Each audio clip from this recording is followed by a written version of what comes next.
On va parler maintenant de politique, puisqu'il risque de se passer une ou deux choses importantes au cours de cette année, avec Stéphane Monson. Bonjour. Bonjour Patrice, bonjour cher Patrice. Vous êtes professeur de droit public, vous êtes ancien doyen de la faculté de droit de l'université de Versailles-Saint-Quentin. Alors, on ne va pas parler des résultats de l'élection présidentielle, bien que vous les connaissiez déjà, mais vous les gardez secrets. Hein.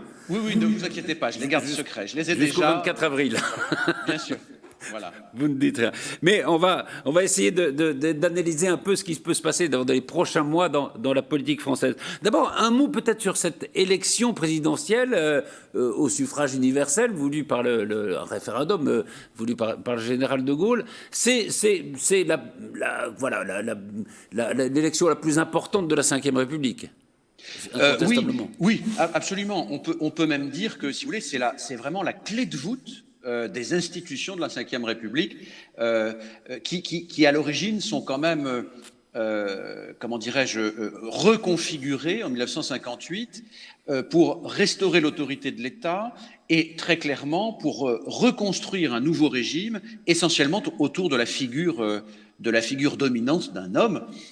Donc c'est très lié aux circonstances, le général de Gaulle. Donc le principe même est décidé en 1962. Le général de Gaulle est élu en 1958 par un collège de grands électeurs. En 62, les Français sont favorables à l'élection au suffrage universel direct, qui pour la première fois a lieu en 1965. Donc. Et alors, il y a parfois, on entend quand même quelques contestations sur ce système, on y reviendra peut-être d'ailleurs, et sur cette élection au suffrage universel, mais on a l'impression quand même que ça serait très difficile de revenir en arrière par rapport à ça. Oui, vous avez absolument raison. Le système fait l'objet, alors parfois à juste titre, de critiques qui sont quasi permanentes et qui sont récurrentes depuis le début. Souvenez-vous du pamphlet de François Mitterrand, Le coup d'État permanent, qui était très axé, alors non seulement sur la personne du général de Gaulle, mais aussi sur ce principe de l'élection du président par les Français de manière directe.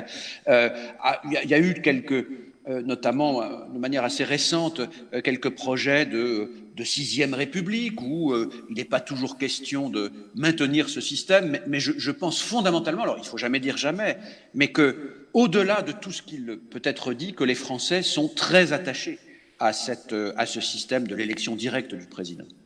Les Français, en tout cas une partie d'entre eux, parce que, alors si on regarde un peu les études chez les jeunes, ils ont l'impression qu'aujourd'hui les choses se passent presque plus sur les réseaux sociaux que dans les bureaux de vote. Et d'ailleurs, il y aura même à cette élection présidentielle, qui pourtant celle à laquelle les Français participent le plus, une abstention importante des jeunes. Oui. Alors, une abstention importante de manière générale, c'est pas impossible. J'allais vous dire que c'est probable, je n'en sais rien, mais ça n'est pas impossible.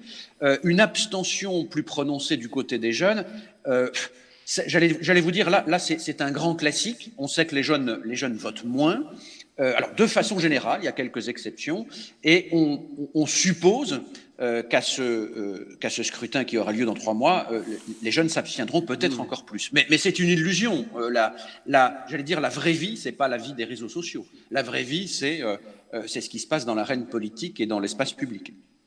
Alors, on le disait, c'est la clé de voûte des institutions de la Ve République. Il y a un mécanisme qui ne s'est jamais démenti, notamment alors, depuis l'inversion de ce qu'on appelle le calendrier électoral, c'est-à-dire que l'élection législative suit l'élection présidentielle, c'est que les Français donnent une majorité au président qu'ils viennent d'élire. Est-ce que c'est une règle absolue? Est-ce qu'on ne pourrait pas imaginer, au fond, on revienne un peu à une cohabitation? Est-ce que ça pourrait... Parce qu'il y a peut-être moins d'élan dans l'élection présidentielle elle-même qu'il n'y en a eu par le passé. Oui, alors il faut préciser d'abord que cette inversion du calendrier, c'est-à-dire d'abord l'élection présidentielle, ensuite l'élection législative, elle a justement été voulue pour éviter les situations de cohabitation, c'est-à-dire les 3 épisodes de cohabitation, Chirac, Premier ministre de Mitterrand, Balladur, Premier ministre de Mitterrand, et Jospin, Premier ministre de Jacques Chirac. Situation dans laquelle le Premier ministre est d'un bord politique opposé à celui du Président de la République. Pourquoi est-ce qu'on a voulu éviter? Parce qu'on s'est aperçu au cours de ces 3 périodes que au-delà d'une espèce de pseudo-équilibre, d'équilibre des pouvoirs, si vous voulez, à la tête de l'État, au sein de la hiérarchie de l'État, de la tête de l'État, il y avait en réalité une bataille permanente entre les deux têtes principales de l'État.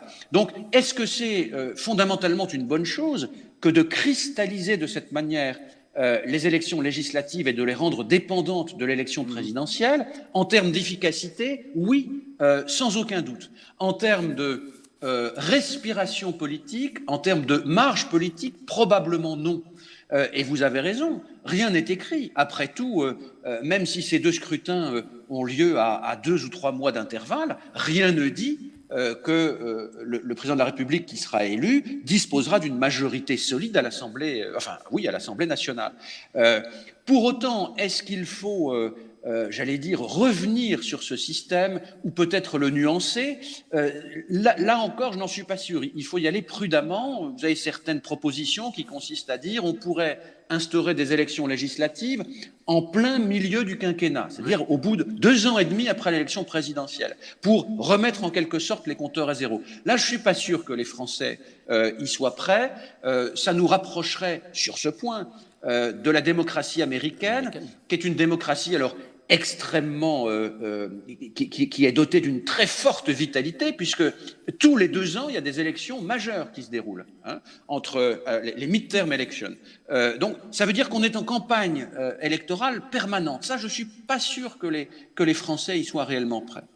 Et les midterm elections, comme vous dites, sont rarement favorables au président en place. Oui, bien sûr, mais avec près. un système états-unien, j'allais vous dire, c'est pas un problème parce que le système est construit justement sur ces dissensions, sur ces tensions. Notre système institutionnel, lui, n'est pas configuré, du moins pas pour l'instant, autour de cette idée.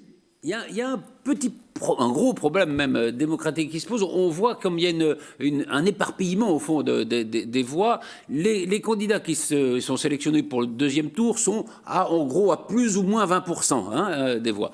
Après, évidemment, ils sont élus à la majorité parce que souvent on vote contre l'autre candidat. Mais une fois qu'ils veulent appliquer leur politique, ils se retrouvent à cette jauge de 20, 25, 25% maximum. Ce qui rend compliqué à appliquer une politique. Est-ce que là aussi, il ne faudrait pas peut-être, alors je ne sais pas si c'est une réforme institutionnelle ou une façon de vivre la politique différemment, mais faire en sorte que des majorités plus vastes permettent au fond de gouverner plus que ça ne l'est aujourd'hui?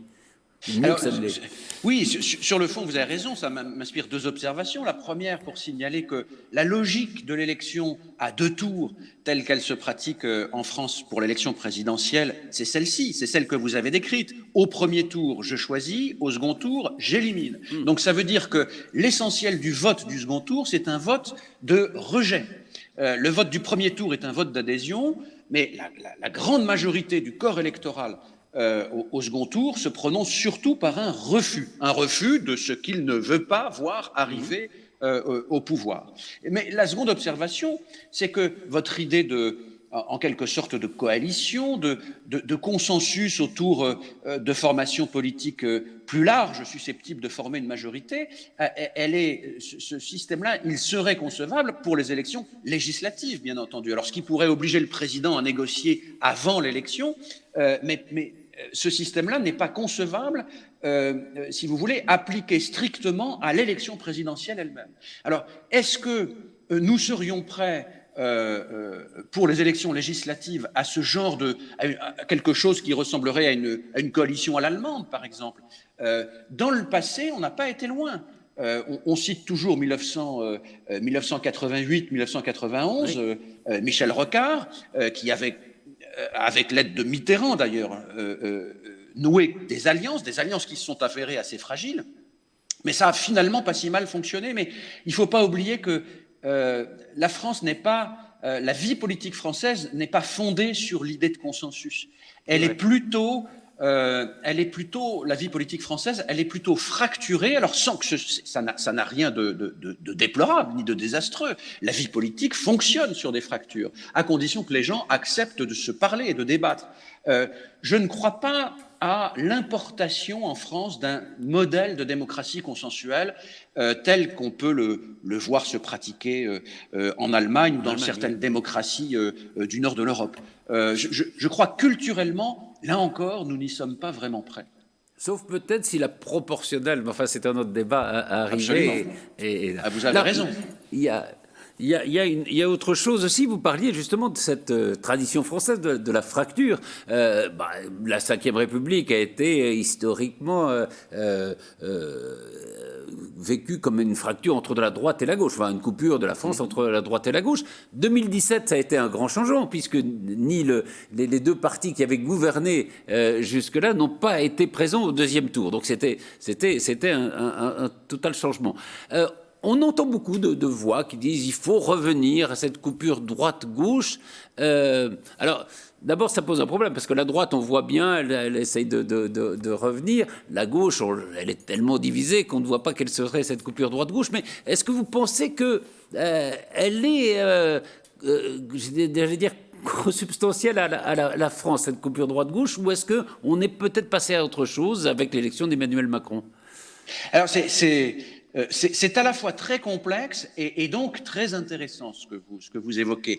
Plusieurs observations. En premier lieu, je me référais aux travaux d'une collègue qui s'appelle Janine Mossus-Lavaux, qui est professeure émérite maintenant à l'IEP de Paris, et qui en 2020 a publié un bouquin extrêmement intéressant qui s'appelle Le clivage droite-gauche, toute une histoire. Et elle fait la thèse suivante, c'est que ce clivage droite-gauche, il existerait encore du côté de la demande politique, c'est-à-dire du côté des électeurs, mais il existerait nettement moins du côté de l'offre politique, c'est-à-dire de la classe politique. La classe politique, elle, serait passée à autre chose, là où le corps électoral, lui, serait resté sur ce clivage droite-gauche.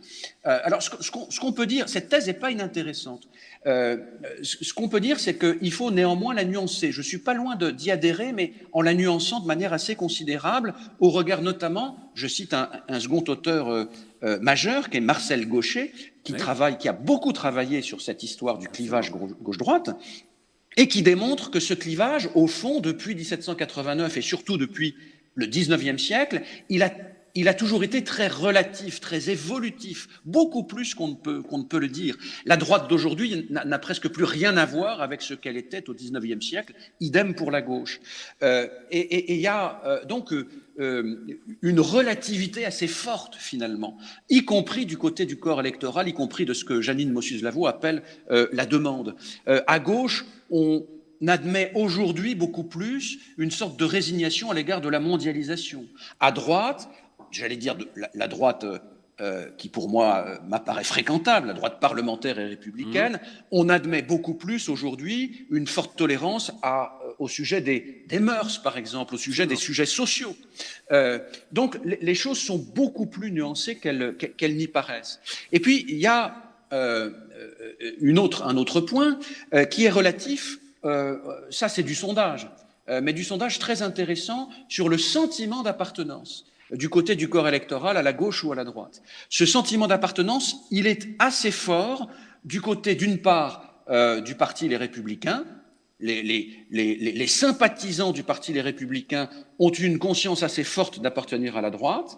Et il est fort aussi du côté de la France insoumise. Les sympathisants de la France insoumise ont une conscience assez forte d'appartenance à la gauche. En revanche, ce sentiment d'appartenance est relativement diffus, relativement faible, ça n'étonnera personne, du côté de la République en marche, des sympathisants de la République en marche, et beaucoup plus étonnant, ce sentiment est aussi assez largement diffus à hauteur d'un tiers, 30 à 33% des sympathisants du côté du Rassemblement national. C'est-à-dire que vous avez un tiers des électeurs du Rassemblement national qui ne se situent ni à droite ni à gauche. Ça montre bien que le duel entre Emmanuel Macron et Marine Le Pen échappe à cette construction droite-gauche. Et cette construction droite-gauche, dans ce dialogue, mais dans ce duel Macron-Le Pen, il se reconstruit, au fond, ce dialogue autour d'autres clivages. Alors, d'autres clivages qu'on connaît, société ouverte, société fermée, souverainiste ou pro-européen, corps électoral des grandes métropoles versus électeurs des zones périurbaines ou des zones rurales. Il y a un auteur anglais ou américain, je ne sais plus, qui parle du clivage entre gens de n'importe où, c'est-à-dire qui sont immergés dans la mondialisation, et peuples de quelque part, qui sont très enracinés dans des traditions, dans des cultures, dans des lieux, etc. Donc, en résumé, je crois que ce clivage droite-gauche, il produit encore des effets, il est encore malgré tout ancré dans l'esprit de beaucoup d'électeurs, mais comme dit Édouard Philippe, la poutre est en train de travailler, alors, ce clivage tend non pas à s'effacer, mais à devenir de plus en plus relatif. Ça, c'est une réalité. Mais vous savez, cette évolution, de toute façon, elle est lente. Oui. Je pense qu'il faudra plusieurs grandes élections, plusieurs grands rendez-vous électoraux pour qu'on sache vraiment où l'on va. Un dernier mot peut-être, alors, parce que c'est un débat qu'on entend beaucoup aujourd'hui, sur celui des 500 signatures, puisque, alors, comme toujours, hein, parce qu'à chaque fois, il y a beaucoup de gens qui disent oh, on a du mal à avoir les 500 signatures. Ils finissent toujours, enfin, quand même par les avoir, 500 signatures d'élus pour pouvoir se présenter à la présidence de la République. Mais c'est vrai que si quelqu'un est à plus de 10% dans les sondages et ne peut pas se présenter, on peut penser que ça pose un problème démocratique. Est-ce que vous pensez qu'il faudrait changer ce mode de sélection au fond des candidats? Alors, ce système, il est devenu un peu plus sévère en 1976, hein, parce que de 1900, absolument, de 65 à 74, il fallait 100 signatures. Il en faut donc 500 depuis l'élection présidentielle de 1981. Et de surcroît, il y a d'autres contraintes, hein, 500 signatures donc, qui doivent être obtenues dans le... j'allais dire, dans le substrat politique local, puisque ce sont 42 000 élus qui sont habilités à donner leur signature, alors les maires, les conseillers régionaux, les conseillers départementaux, les parlementaires, donc il faut un enracinement local. Et puis il y a des contraintes aussi assez fortes, il ne faut pas plus de 50 élus par département, il faut 30 départements différents, il y a des contraintes chronologiques, et puis depuis 2017, il y a une nouvelle contrainte, voilà. C'est que le nom des signataires doivent être publiés. Bon. Alors, est-ce que, par quoi ça se justifie? Et est-ce qu'il faut revenir sur ce système ou l'amender? Ça se justifie par le fait que l'élection présidentielle ne doit pas être, alors ça se discute, mais dans l'esprit actuel des institutions, ne doit pas être un forum de discussion, un forum de promotion de certaines idéologies, de certaines idées, de certains mouvements. Ça n'est pas, si vous voulez, la foire politique qui va permettre à tout un chacun de faire un tour de piste pour se faire connaître. Cette campagne présidentielle, elle a une fonction bien précise qui lui est assignée, c'est de désigner, de concourir à la désignation du président de la République. Donc, ça n'est pas en soi une mince affaire. Est-ce qu'il faut... Donc il y a une fonction, hein, il y a un côté fonctionnel qui est attaché à cette idée des 500 signatures. Alors, est-ce qu'il faut revenir dessus? De mon point de vue, je ne le pense pas. Est-ce qu'on pourrait l'amender, le modifier, le faire évoluer? Il y a des propositions sur ce point. Il y avait d'ailleurs une proposition qui avait été faite par Lionel Jospin au moment où il était Premier ministre, qui serait d'aboutir à un parrainage hybride entre des élus d'un côté et des signatures de citoyens de l'autre, ce qui pourrait contribuer à essayer d'équilibrer ces deux pôles. Mais en tout état de cause, ça n'est pas simple. Mais sur le principe, en tout cas, je suis, de mon point de vue, favorable à ce qu'on maintienne un verrou qui ne me semble pas un verrou antidémocratique, qui confère une fonction bien précise à cette campagne présidentielle, de concourir donc à l'élection du premier personnage de l'État. En tout cas, jusqu'à présent, avec l'expérience qu'on en a, ça n'a jamais empêché quiconque, comme candidat sérieux, si je peux dire, de se présenter. Et même, il y a même des candidats, je sais pas, il y a 2 candidats trotskistes à chaque fois qui va obtenir. Bien sûr, il y a quand même une diversité très importante. Oui, quand vous regardez aujourd'hui dans la presse le nombre de candidats qui se sont déclarés Alors, vous en avez, au-delà des 12 ou 15 candidats que tout le monde connaît, vous en avez, derrière, vous en avez 20 ou 25 Absolument. que personne ne connaît. Personne ne connaît. Et qui se disent candidats. Alors, il y a évidemment, il y a Philippot, il y a les Drouet, l'ancien gilet jaune, etc. Il y a, enfin, mais il y en a en tout, donc, ça doit tourner autour de la quarantaine aujourd'hui. Absolument. Donc, voilà, ce système des signatures, il introduit quand même une part de rationalité. Sélection. Merci infiniment, Stéphane Manson. Merci, Patrice. Pour cet éclairage. C'était un plaisir. C'était un plaisir. Et bonne année. Et bonne année à vous tous. Bonne année. Merci beaucoup.